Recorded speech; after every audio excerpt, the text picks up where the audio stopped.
We welcome you all to the Atlassian Day 2 of Shaastra 2021 and to the next lecture in Spotlight. Keeping up with our aim of inspiring, energizing, and motivating the student community, up next in our star-studded lineup, we have with us today Mr. Robert C. Martin, fondly referred to as Uncle Bob. Mr. Martin is the co-founder of Clean Coders and founder of Uncle Bob Consulting LLC, and has been offering software consulting, training, and skill development services to major corporations and software developers worldwide. Mr. Martin has published dozens of articles in various trade journals and is a regular speaker at international conferences and trade shows. He is also the creator of the acclaimed educational video series at cleancoders.com. Mr. Martin has authored and edited many books, including his most famous Clean Code, The Clean Coder, Clean Architecture, Extreme Programming in Practice, Agile Software Development, Principles, Patterns, and Practices. A leader in the industry of software development, Mr. Martin served 3 years as the editor-in-chief of the C++ report and as the first chairman of the Agile Alliance. We are delighted to have you with us, sir. Good to be here. Without further ado, let's get straight into the fireside chat, sir. Up first, we have a few questions pertaining to each of the categories mentioned in the title of the fireside chat, namely the code, the bug, and the programmer. Starting off with the programmer. According to Wikipedia, a computer programmer or a software developer is a person who creates computer software. So technically, even a person who knows only one programming language could call themselves as a programmer. What do you think should the ideal programmer target to learn? Oh my goodness.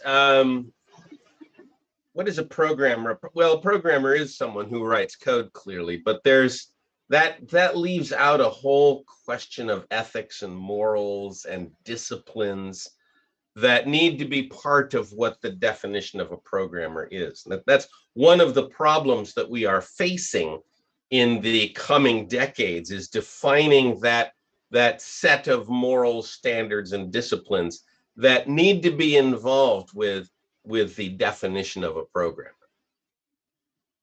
All right. Yes.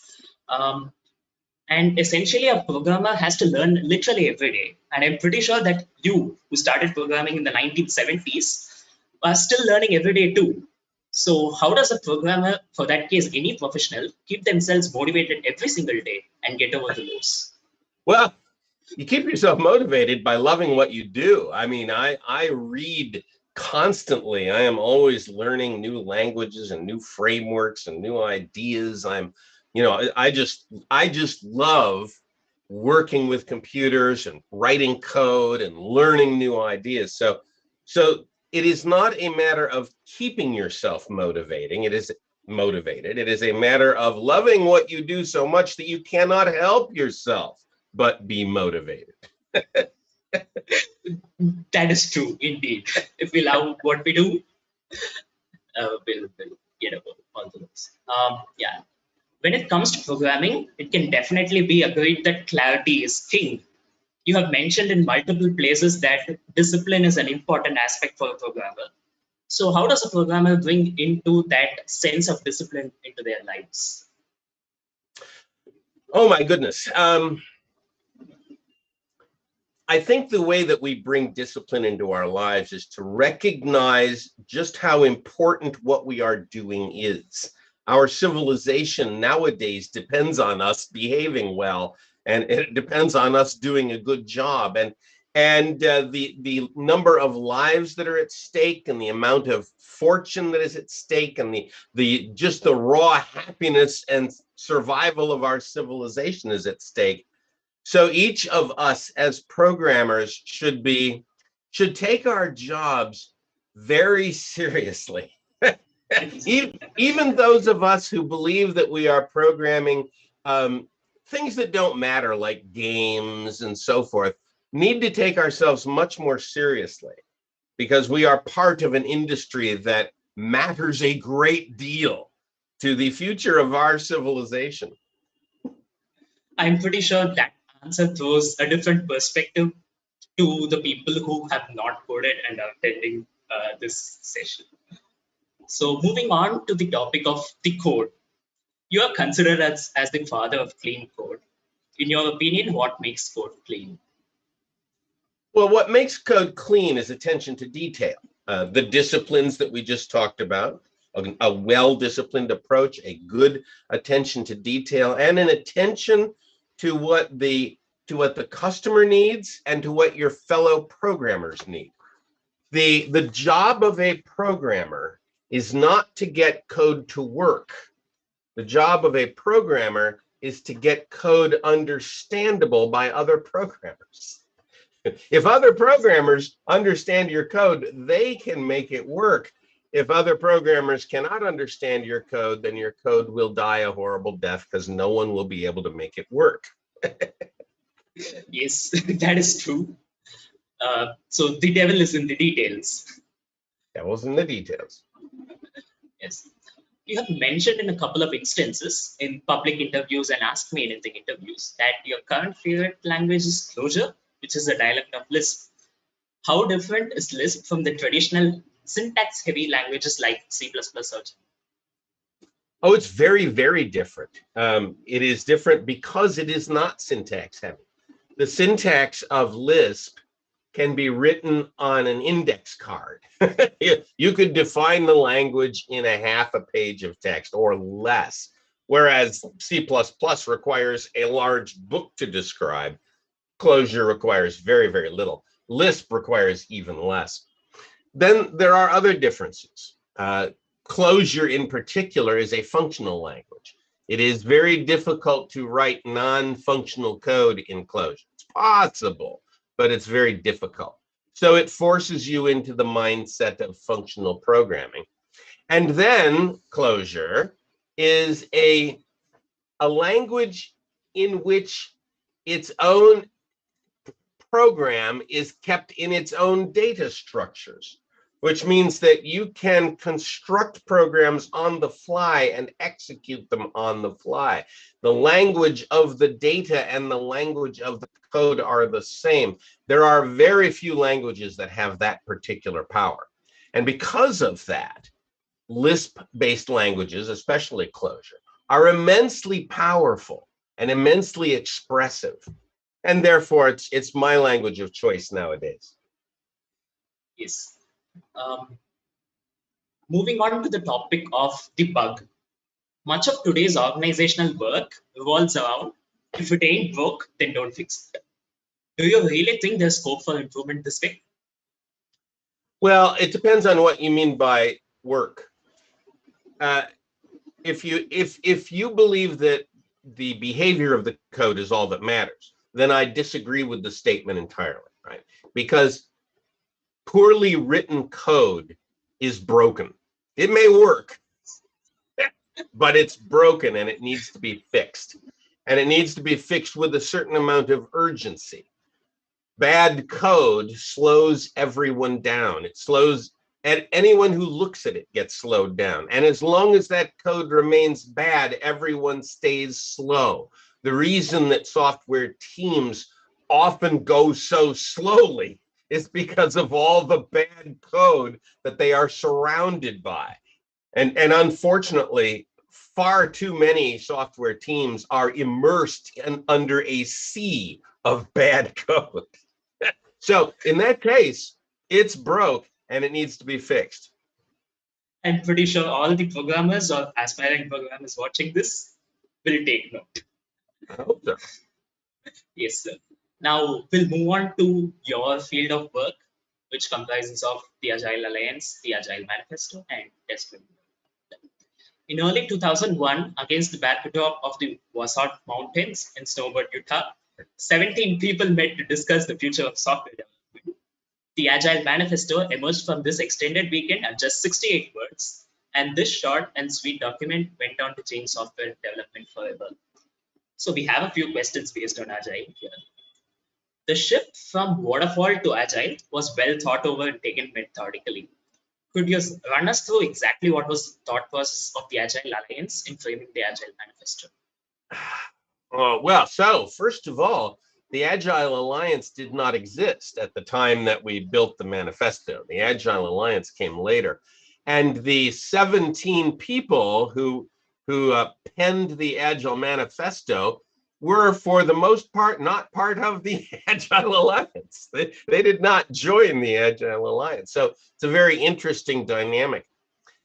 The lead up to the meeting at Snowbird was a period of about 5 years where suddenly in our industry we began to realize that waterfall was not the answer.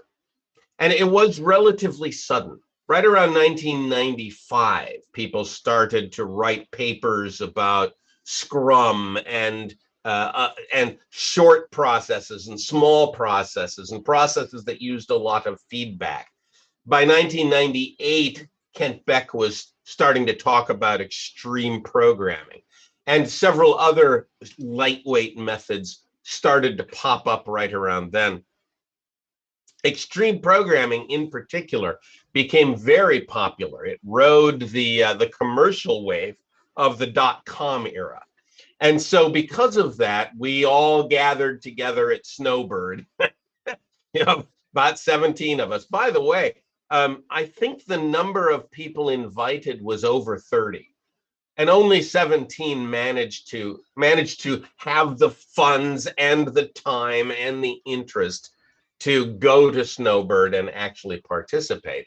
And it's remarkable because the people who came to that meeting did not agree with each other. We were all high ego consultants, we thought very highly of ourselves and we did not agree. And it's remarkable that we came to an agreement. And that was a magical moment that occurred in that meeting very suddenly. We think it was the second day. Our memories are not perfect on this, but we think it was the second day of the meeting when suddenly everything just came together. And we all stood there looking at the whiteboard and nodded our heads and said, yeah, that's really why we came here. That group of people never met again, never will meet again. We have no interest in meeting again. It was just a moment in time, a somewhat magical moment in time that is now 20 years in the past. It's really enlightening to understand the thought process behind something that is very revolutionary. So the next question will be, going agile will result in more productive teams and faster delivery projects, but only if everyone can agree on the rules of the game. You said not everyone agreed on the rules earlier, but how do you convince other programmers and professionals who might have a different viewpoint from yours? How do you convince people? Well, that's a problem. It's always been a problem. Whenever I participate in sessions like this, that is the question that always comes up. How do I convince people? The answer is you don't convince people. People convince themselves. You can supply evidence, you can supply encouragement, you can teach, you can become a role model. And some people will be convinced by that. They will convince themselves. They will observe you, they will observe what you've said, and they will convince themselves that they do need to change their behavior or they need to adopt these disciplines. Other people will not. And this is something that everyone needs to face, right? When these ideas are presented, there will be two groups of people, those who agree and those who do not. And those two groups of people cannot coexist. They must separate. There must be a divorce of some kind. Usually that divorce is amicable. The people leave, they go to a different project in the same company, or perhaps they leave the company they're in and go to another company. And what we see in the industry now is this gentle migration of programmers who one set has a certain set of values and they go where those values are appreciated. Another set has a different set of values and they go where those values are appreciated. And this sets up a lovely competition. I know where I'm betting on that competition. I believe the Agile side is going to win that competition rather decisively. I think it already has begun to win that that competition decisively. Exactly. As you said, Agile has been winning. The ability to rapidly respond to shifting market conditions and quickly incorporating new technology has made Agile too tempting to resist for many. In a report, Harvard Business Review Analytics Services dubbed Agile software development as the competitive advantage for digital age. Do you think Agile has served the purpose for which it was initiated? Where and how do you see the scope of Agile expanding from now? Has it served? Well, yes, I believe it has served. Although that word was given in the past tense, and I don't believe it ought to be. I think Agile is serving. I think the ideas of Agile are as pertinent today as they were 20 years ago, and will remain pertinent for the next many decades. I do not see Agile as a temporary change. I see it as a permanent change and a foundational change. And the reason I see it that way is that Agile is the way software began. In the 1950s, when programmers first started to try to build reasonable sized projects, the way they acted was Agile. The programmers who built the Mercury space capsule software, for example, they wrote their unit tests in the morning and they made them pass in the afternoon. They worked in very short cycles with lots of feedback. If the word Agile had been around back then, they would have called it Agile. Then in the 70s and the 80s and the 90s, the idea of waterfall took over. And it sort of covered the Agile stuff that had been going before, and it pushed it down so that all of us who were young in the 70s, like me, I was young in the 70s, right? We all thought waterfall was the right way. And it took us 30 years to realize that there was a better way, and the better way was the way that had come before in the 1950s and the 1960s. So I look at Agile as the rebirth of the original ideas that software was actually founded upon.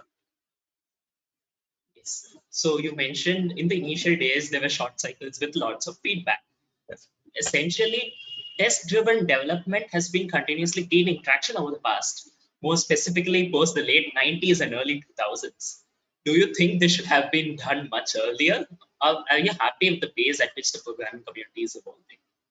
Should it have been done much earlier? Well, it's hard for me to imagine that it would have been possible in the earliest days. The difficulty of getting a program to work in the 1960s was enormous.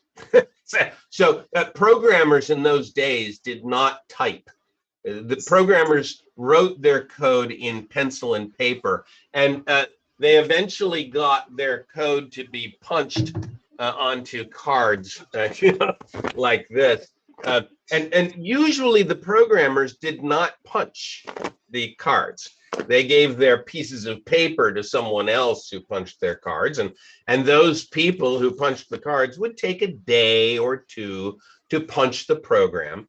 And then the programmer would get the deck of cards a day or two later, and they would have to look over the cards to make sure they were all punched correctly, and they never were. And then the programmer would have to go to a punch machine and correct the cards, and finally get the deck of cards into a position where the programmer thought it could be compiled. And then the programmer would take the deck of cards down the hall to the computer room where the computer was. Programmers were not allowed into the computer room. Programmers were not allowed to touch the computer. So they had to hand the deck of cards to the operators, who would take the cards into the computer room where they would sit until 3 in the morning. 3 in the morning is when the compiles would run, because the computer had to be kept busy doing business work until 3 in the morning. So you, the poor programmer, might come back the next day and get a listing showing that your compile had been run and that you had forgotten a comma. This was the way programmers worked in the 1950s, the 1960s, and even into the early 1970s. And trying to get test-driven development to work in that environment is beyond my imagination. I don't know how the Mercury space capsule people did it. They wrote their unit tests in the morning and made them pass in the afternoon. I wonder if that wasn't done manually. I wonder if they weren't passing their unit tests by executing the codes in their mind. Because I'm not sure they actually had a machine to execute with. Test-driven development really didn't become feasible until the late 80s or the early 90s. It's important that we remember just how radically these machines changed. I've got a little machine behind me. The lights are going back and forth, bing, bing, bing, like that. It's a mock-up of an old PDP-8. The PDP-8 could execute 500,000 instructions per second. We thought that was fast. That's a clock rate of 0.5 megahertz. Right. Nowadays, our machines can execute 10,000 times more instructions per second. They have millions of times more memory. They are massively powerful machines. And in that context, doing test-driven development is obvious. So I think one of the reasons that Agile was reborn in the late 90s was that the machines were finally powerful enough to allow us to behave in this short cycle, rapid feedback mode. Nowadays, I can compile and execute in seconds, less than seconds. If I design my code well, I can get it to compile very rapidly and execute very rapidly. My tests can all run in a matter of seconds. It is absolutely fascinating to know how fast technology has advanced over a short span of time. Now, we'll move on to your books, sir. You are one of the most famous programming authors in the world, and your books, Clean Code and The Clean Coder, among others, have been dubbed as the best programming books in the world. A lot of programmers have said that their outlook on coding has changed after they read your books. If there were a few things which you would now want to add on to your books, what would that be? I'm not one of I'm not the kind of author that likes to go back and change my books. I do not publish second editions or third editions. I do not go back and add extra chapters to books. The books I write tend to stand on their own, and I leave them alone. I have a number of books yet to write.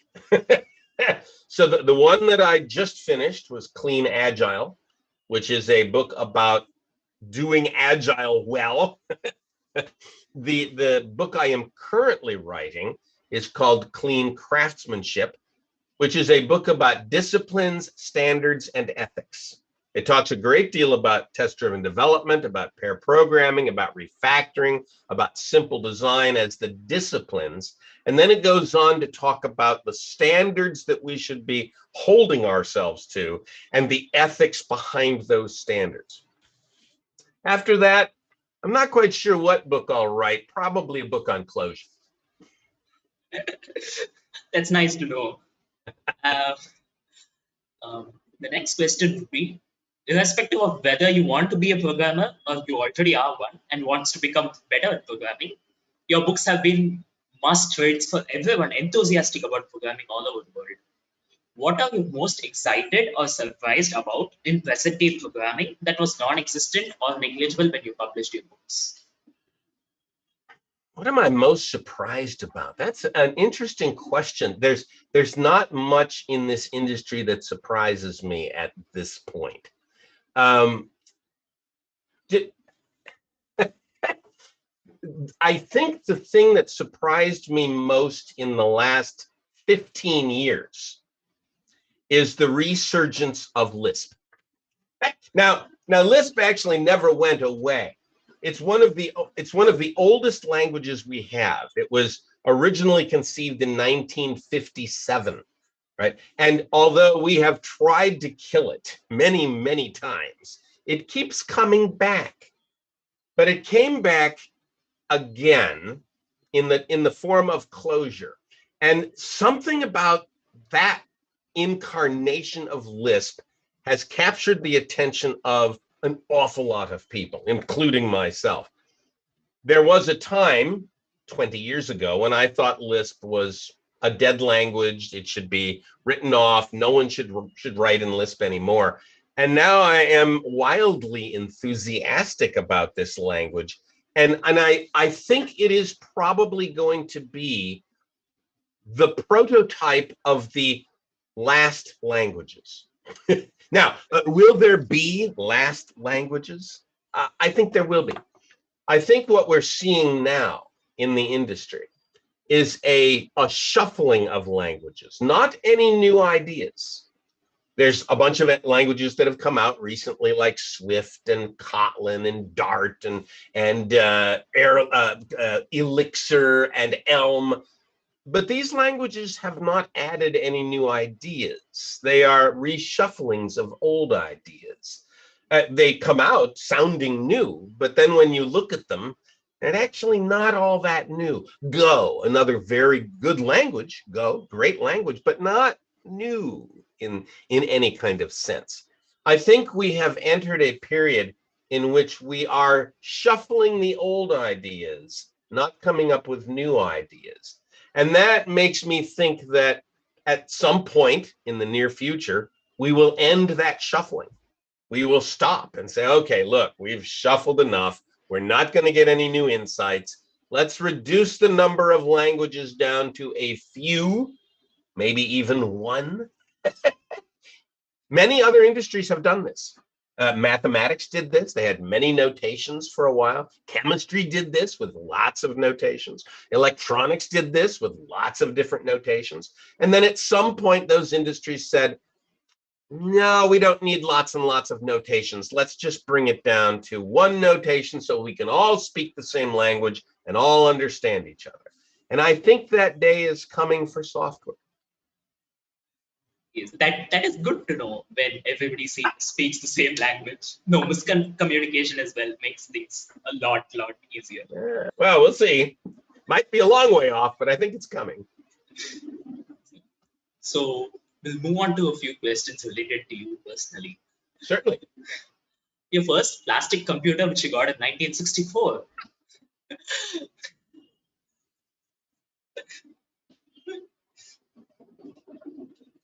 There it is. Oh. The first plastic computer I got, my mother got this for me when I was 12 years old.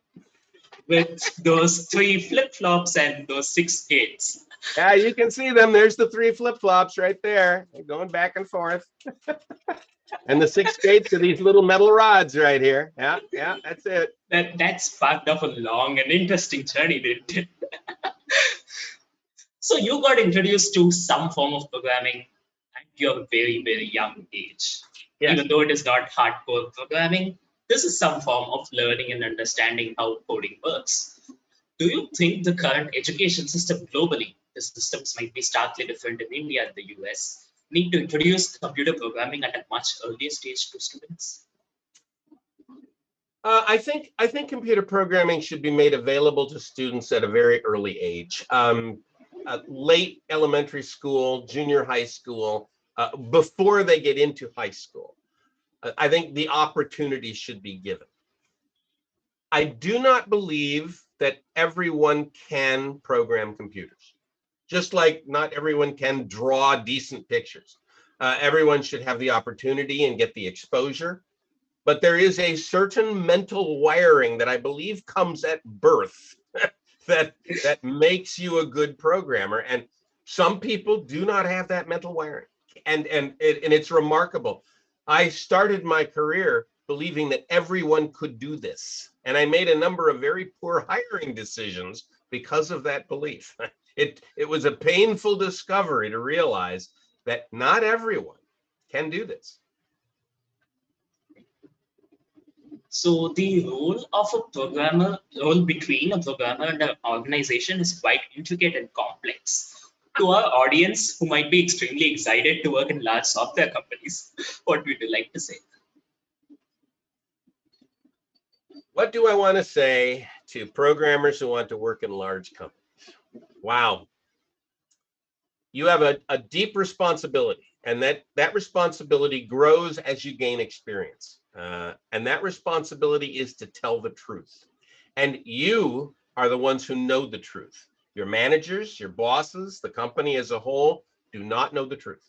You do. When you are told that there is a certain deadline, when you are told that there is something that must be done by a certain date, you are the one who knows the truth as to whether that is possible. And you must tell the truth. Your company, your management, everyone depends on you telling the truth. It will be the most difficult thing you can do, to tell the truth when no one wants to hear the truth. And it is your responsibility to tell that truth. You will face anger, you will face disappointment, you will face the evil eye of managers, but it does not matter. You must tell the truth. I'm not trying to tell all the junior programmers that they must now run around telling the truth every day. No, we can't get it done. I am telling the older programmers, the programming leads, the people who govern the younger programmers, they are the ones responsible for telling the truth to management, to make sure that we do not put the company on a course that will be very damaging. I'm pretty sure that instills a sense of confidence among everybody who's hearing this. So the next question would be, yeah, we have talked about learning from our mistakes and improving on that. It is extremely essential that for development, one must learn from their own mistakes. Do you think the programming community has evolved over the years with regards to this? And if there's one thing which we are still doing wrong, what would that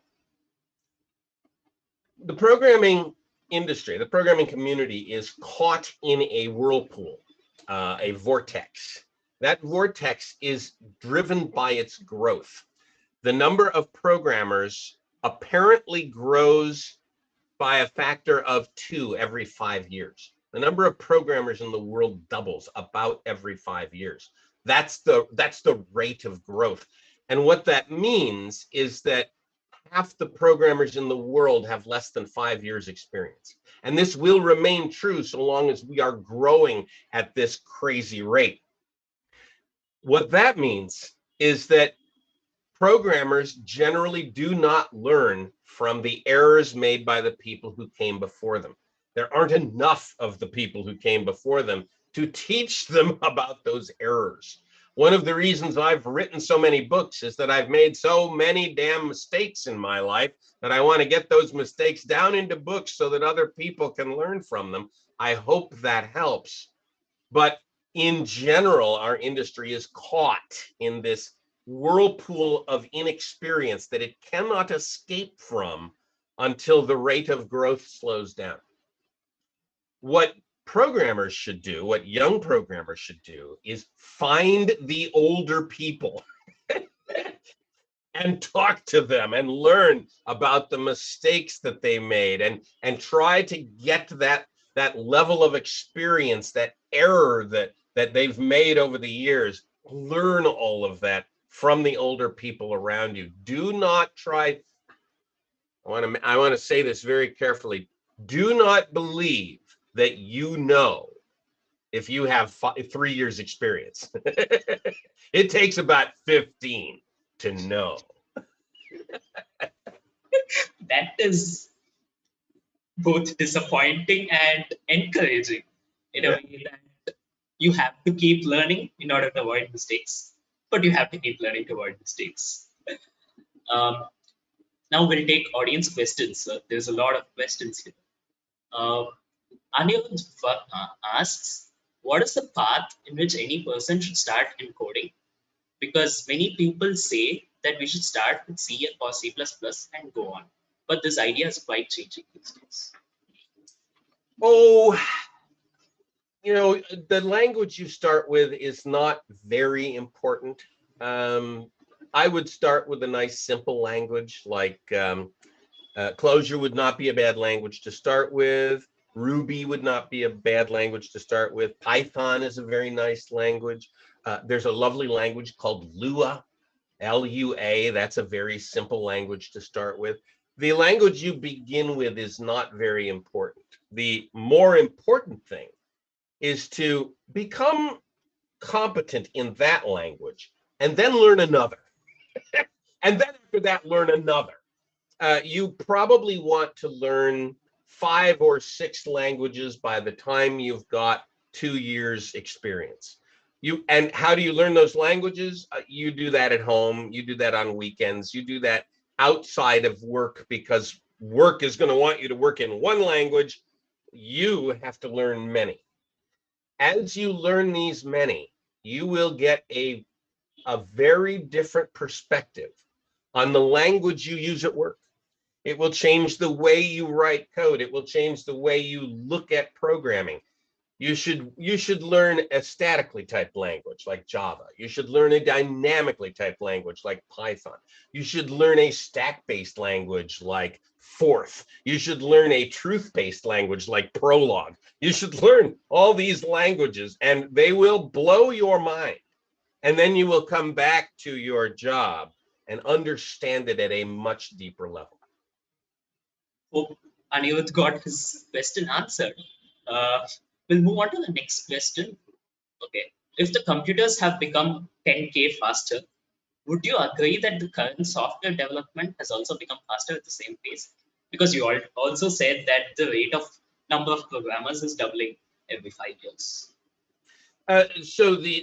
If we measure the productivity of software development by the number of lines of code written per year, then yes, the number of lines of code written per year is doubling every 5 years. It's absurd. Has software become faster? Yes. An individual programmer today can write much more code than an individual programmer 50 years ago, because they are no longer hampered by that horrible turnaround of the compiler and the computer and the punch cards and so on. However, it is not a doubling every 5 years. It's not even close to that. It may be just one doubling. Programmers may now be twice as fast as they were in the 1950s and the 1960s. And the reason for that is that we programmers back in those early days did not work on one program at a time. We worked on 5 programs at a time, right? So we could get a chain of programs going through that horribly slow loop. And that made us relatively productive. Software has not changed much in the last 50 years. It has changed some. We have better languages. We have much better tools. We've got IDEs, we've got editors, we've got debuggers, we've got much better tools. But the languages have not changed that much. All of our languages are composed of 3 things: sequence, selection, and iteration. Yeah? 2 statements in sequence, an if statement, and a loop. That's it. That's all there is. Sequence, selection, and iteration. Oh, you could talk about objects, but objects are just a way to compose sequence, selection, and iteration. If I took a programmer from 1960 and I brought him forward in time and put him in front of my laptop, he'd need 24 hours to recover from just the shock. But then that programmer could write the code, because the code is not that different. I could show that programmer Java and he would say, oh, it's kind of like C, kind of like Fortran, kind of like Algol. It's not that different. Software hasn't changed very much. The hardware has changed enormously. Software hasn't changed that much. Yes, that answer gave really good insight to whomsoever has asked that question. All right. How do you deal with the increasing energy requirement of computing by software? Is it ethical to deploy huge power-hungry apps? I presume that means the actual energy of the computers, right? The consumption of electricity. Now, our computers have gotten much more efficient than they used to be. In the old days, that machine that you see back there, that little mock-up of the PDP-8, that thing, that took, I don't know, a kilowatt of power. And nowadays, my laptop, which is immensely more powerful than the PDP-8, takes 85 watts. So the efficiency of computers from a power point of view, has gotten much, much better than it was 50 years ago. On the other hand, there are so many more computers nowadays. The number of computers in the world is in the tens of billions, if not into the hundreds of billions. And of course, all of them take a certain amount of power. And so we are consuming rather large amounts of electricity in order to change ones into zeros and zeros back into ones. Now, that's okay. That's all right. We need that energy. We need that power. We need those ones to change into zeros and back into ones, because that drives our civilization. And it drives our civilization much more efficiently than it could be driven any other way. So do not look at the power consumption of computers as a loss. Look at the power consumption of computers as a massive gain in the efficiency of our overall civilization. Yes. The next question being, all right, somebody has asked, I just started learning to code, and at times I feel like I'm simply not smart enough to understand concepts right away. How do I prevent getting stuck, and what's the best way to keep learning and moving through material? Well, you are not alone. Every programmer believes they are not smart enough at one point in their life or more. Programmers will believe that they're not smart enough. I went through a period of like that just 2 days ago as I was trying to solve a problem and I could not get the problem solved. I had to go to bed. I had to sleep. I woke up the next morning. I knew how to solve the problem. This happens very frequently, by the way. Many, many problems are solved in the shower. You go into the shower and all of a sudden, oh, I know what's wrong. And you have to leave the shower and go. Many, many problems are solved by that morning cup of coffee. It's amazing. How do you deal with this? You recognize your personal limitations. You do not drive yourself past the point of your incompetence for that day. Leave the problem, go to sleep, do something else. The solution will come to you the next day in the shower at the cup of coffee, and then resume. And you will have learned something. But when you do that, you will have learned a new neurons will have formed in your brain. New wiring will have established itself. And when you face those problems again, you will understand them far better than you did before. Human beings learn most when they are away from the problem that is perplexing them. Something goes on in the back of your brain that actually solves problems while you're doing something completely different. I'm pretty sure that helped everyone, not just programmers, helped everyone irrespective of the fields. So the next question would be, how do companies scale apps to be able to be worked on by dozens or even hundreds of developers? Well, this is a really big problem, right? How do you manage teams? How do you manage large groups of teams? How do you partition them into teams? How do you do all of this? This is an old problem. It's a very old problem. You could ask the Egyptians how they built the pyramids. They had to get a whole bunch of teams working in coordination to build those pyramids, and it was not an easy task. You might ask the military how they won World War II. That was a big project, took a lot of teams, well coordinated. The problem of solving large problems with many teams is a solved problem. We've known how to do this for tens of thousands of years. We assemble teams, we put those teams together, we create leaders for those teams, and we drive the project to its completion. This is old stuff, and it has a name. It's called operations research. If you want to know how to drive a big project, go get a couple of books on operations research and study them. What we did not know how to do well in the 1990s was to get a small team to work on a small project. That was the problem that Agile solved. Agile solves the problem of getting 5 or 6 guys, 6 or 7 guys, to solve a relatively small problem. Now, if you can solve that, then you can create teams that you can put into a larger context. The problem we had in the 90s is that we couldn't even build those small teams properly. They all malfunctioned badly. Now, with Agile, we can get those small teams to work well, and that means that we can build large projects. So, pretty much whoever asked that, I hope they got their answer. Next question. Interesting one. What do you think is the threat to hard coding due to the rise of ML enthusiasts? There's a lot of machine learning enthusiasts nowadays. Machine learning. How do I say this properly? Machine learning has been around for a very long time. In the 1980s, there was quite a bunch of enthusiasm around artificial intelligence. It was oversold to the industry. There was a lot of marketing hype. There was a lot of funding generated in university. There were lots of people studying it.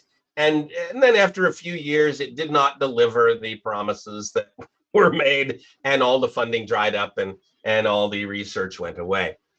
Today, we have a similar thing going on. We have machine learning and deep learning and all of this artificial intelligence stuff again, which is good research. It's good stuff. I mean, we've learned a lot, but we're overselling it.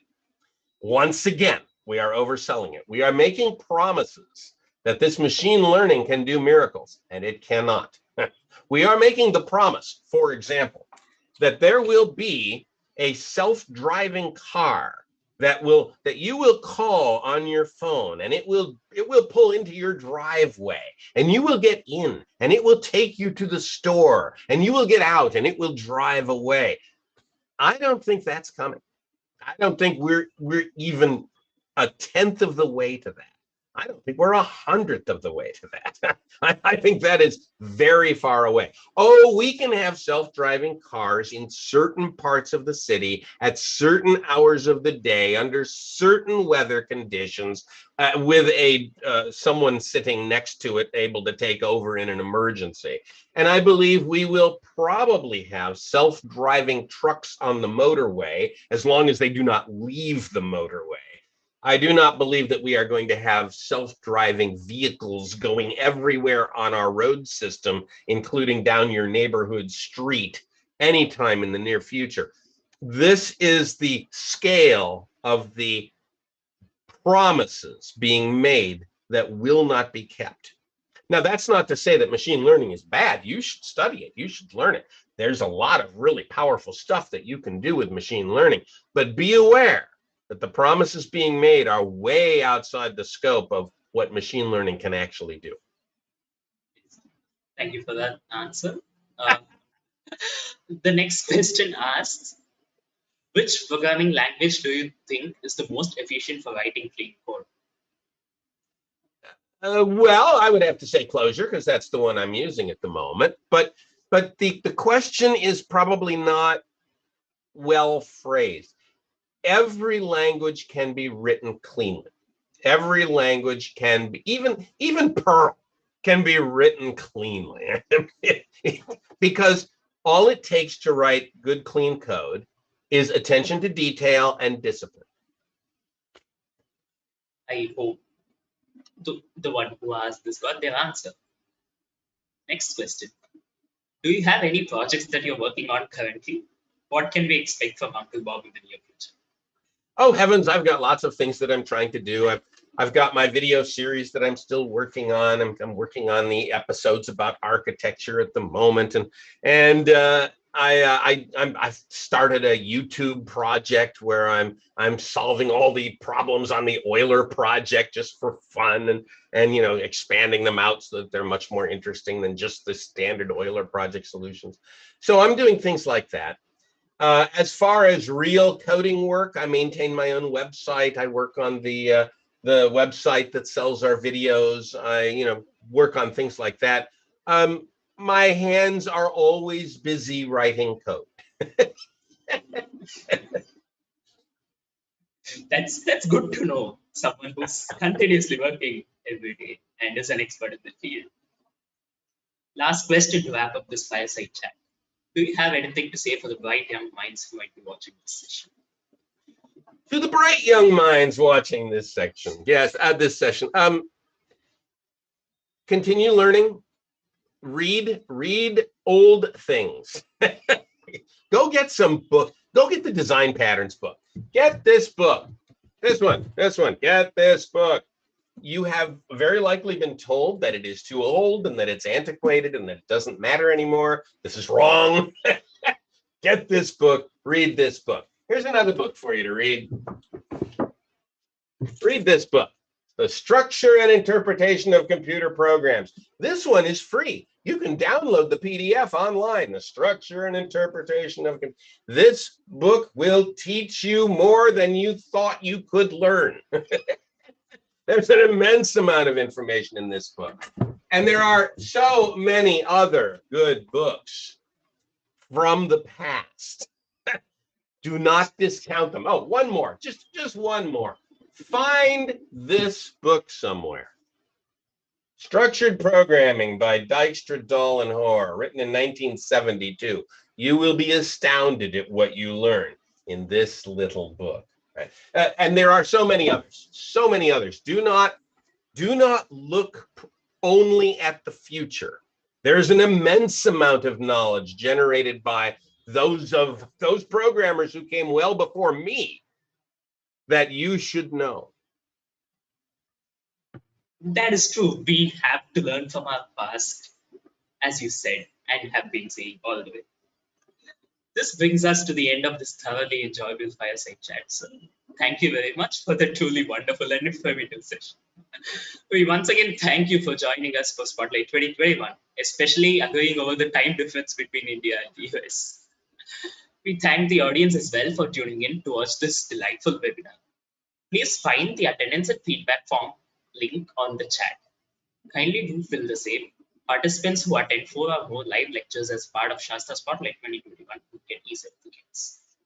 Tomorrow on Shaastra Spotlight, we have the first session in a fireside chat with Nobel Physics laureate Dr. Barry Barish at 10 a.m. IST, followed by another fireside chat with WHO Chief Scientist Dr. Soumya Swaminathan at 2 p.m. IST, and another session with Nobel Chemistry laureate Dr. Joachim Frank at 5 p.m. IST.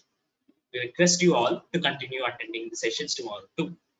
We thank the audience for your patience and hope you had a wonderful time. Thank you.